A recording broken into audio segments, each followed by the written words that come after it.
All right, sellers, gather around because today we're talking about the seven deadly seller sins. These are the mistakes that could turn your dream sale into a nightmare.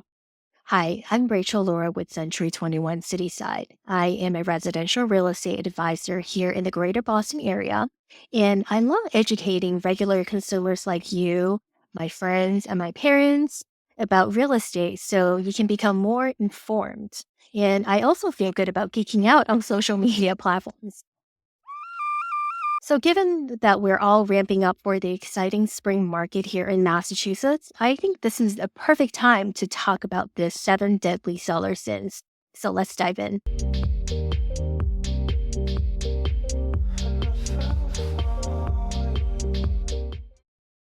Sin number one, pricing higher than the competition.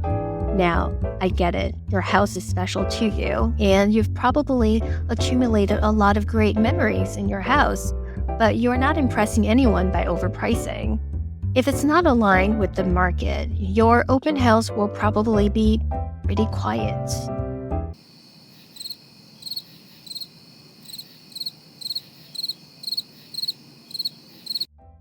However, if you hire a good agent, they can run a detailed pricing analysis, or commonly known as the CMA. A CMA is critical because it helps to price your home competitively. I have a certification in pricing strategies because I recognize the value add for all of my. Then number two, refusing reasonable offers early on. I know, you got your sights set on the highest offer, but remember, the early bird gets the worm. So don't let that perfect offer slip away because you're waiting for the highest offer. And on top of that, unless it's a legitimate cash offer, a super high offer doesn't always mean the deal will get to the closing table, especially if your home won't appraise. I'm sure anyone listening out there who's experienced this can tell you what a nightmare that can be. And the worst part is, you may have let a more reasonable offer slip away in favor of a higher one. So, gotta be very cautious about that. Okay, not putting the property in its best possible condition. You wouldn't try to sell your car with a flat tire, would you? Well, your house deserves the same amount of care. Clean up, declutter, maybe paint those walls and repair the leaky faucet. And if you want to go above and beyond, give the kitchen and bath a facelift. You want to make your buyers fall in love with the house and not make them ask, why does this place remind me of the Rosebud Motel? All right, I'm just having a bit of fun here.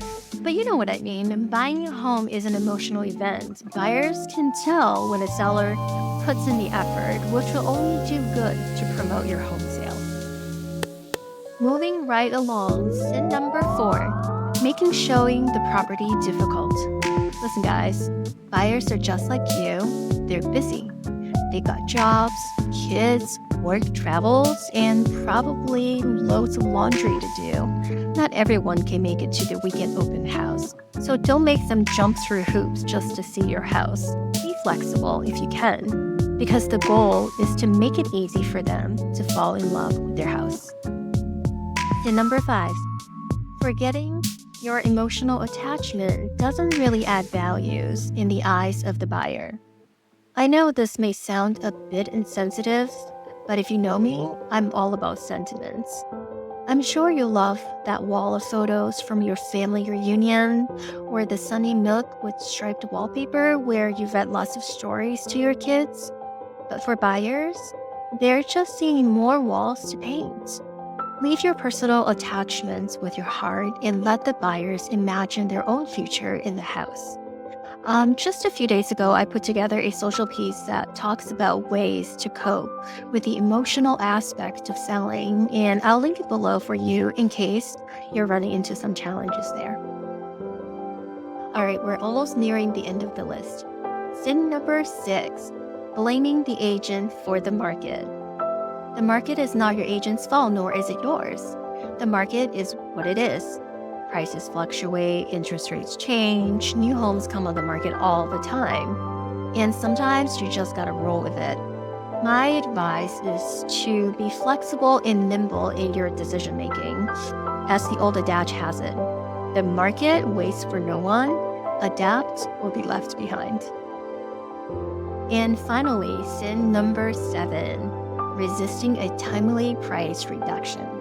Look, if your house has been sitting on the market, accumulating the number of days on market, everyone can see it these days, or how many other times that you've listed your house.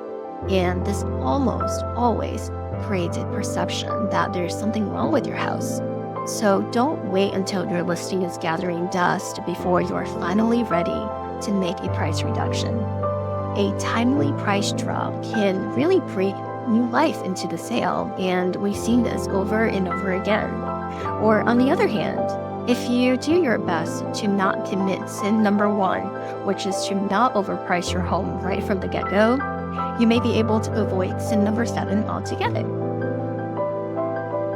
All right, I hope this has been very helpful to you, either as a good reminder for some of you who are ready to sell your home, or any of you who are sitting on the sidelines thinking, planning, not sure if you want to sell. If you ever have any questions about anything in real estate, you can always reach out to me to have a chat. Thank you again for watching, and I'll see you in the next episode.